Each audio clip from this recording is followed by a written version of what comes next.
Hai, assalamualaikum warahmatullahi wabarakatuh. Terima kasih sudah mengklik video ini. Di video kali ini kita akan membahas tentang lemas yang biasa dirasakan pada pasien cuci darah. Oke, sebelum lanjut saya ingin mengajak kalian seperti biasa untuk mensubscribe channel ini, karena di channel ini saya akan bagikan informasi kesehatan ginjal dan juga cuci darah setiap minggunya. Oke, langsung to the point. Kita akan membahas tentang penyebab lemas pada pasien cuci darah. Sebelum kita tahu apa itu penyebabnya, kita bahas dulu yuk, lemas sama letih itu apa. Lemas dan letih adalah kondisi ketika tubuh itu merasa tidak ada berenergi, mau ngapa-ngapain itu kayaknya nggak ada energi, terus susah melakukan sesuatu tuh karena tidak ada energi yang ia rasakan. Nah, sebelum lanjut ke penyebabnya, kita bahas dulu siapa sih pasien cuci darah itu.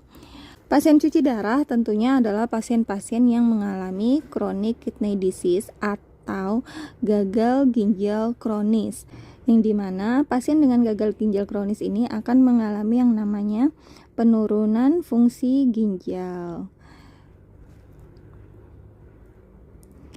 Yang pertama kita bahas dulu fungsi ginjal itu apa sih.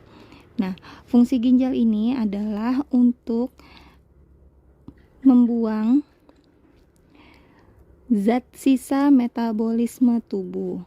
Zat sisa ini biasanya kita sebut dengan urium dan juga kreatinin. Kemudian fungsi ginjal yang kedua adalah untuk membuang kelebihan air yang kita minum. Kemudian fungsi yang ketiga, nah ini yang berhubungan dengan lemas, yaitu fungsi untuk memproduksi hormon, yang mana gunanya hormon ini untuk membantu proses pembentukan HB. Namanya hormon eritropoietin atau biasa kita sebut EPO. Nah, secara singkatnya penyebab lemas itu ada 3 penyebab. Yang pertama adalah karena HB-nya yang rendah, atau biasa ya kita tahu pasien gagal ginjal kronis yang tadi saya sebutkan ada dia gangguan produksi hormon. Jadi karena produksi hormon untuk membantu pembentukan HB-nya ada gangguan, otomatis HB-nya akan menjadi turun. Kemudian penyebab lemas yang kedua adalah urium yang kreatinin meningkat. Kenapa urium kreatinin meningkat? Karena dia gagal ginjal sehingga dia mengalami penurunan fungsi ginjal, yang dimana urium kreatinin ini harusnya dibuang tapi dia tetap menetap di dalam tubuh, sehingga ketika nilai urium kreatinin tinggi ini akan menghambat atau mengganggu proses pembentukan HB, karena sifatnya dia nanti akan memperpendek umur HB. Jadi umurnya yang diperpendek.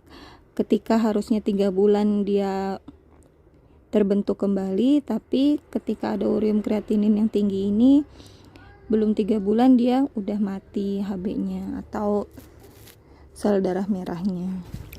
Oke, lanjut. Penyebab ketiga adalah tadi saya sudah singgung, yaitu hipokalemia. Hipo ini berarti rendah, kurang atau kurang dari normal. Kalemi ini berarti kalium. Dan mia ini biasa menunjukkan adanya di dalam darah. Jadi hipokalemia adalah kurangnya nilai kalium di dalam darah. Oke, kenapa nilai kalium di dalam darah bisa membuat lemas? Karena kalium ini kita harus tahu dulu fungsinya untuk apa. Fungsi kalium di dalam tubuh itu adalah yang berhubungan dengan lemas adalah untuk mempersarafi otot-otot. Jadi kita tahu ya, tubuh kita itu isinya otot, kebanyakan otot dari tangan, kaki, itu semua ada ototnya. Jadi ketika yang mempersarafi ini nilainya kurang, otomatis tangan dan kaki nggak ada tenaga untuk penggeraknya, nggak ada yang menyuruh dia bergerak gitu. Jadi tangan dan kaki menjadi terasa lemas. Oke, itu dia penjelasan tentang kenapa pasien cuci darah mengalami yang namanya lemas. Oke, kalau ada kurangnya tentu ada ya. Kalau ada kurangnya saya mohon maaf, silahkan ditambahkan di kolom komentar. Jika kalian ada saran saya ingin membahas apa tentang suatu masalah kesehatan ginjal atau cuci darah, silahkan tulis di kolom komentar. Terima kasih sudah menonton video ini. Wassalamualaikum warahmatullahi wabarakatuh.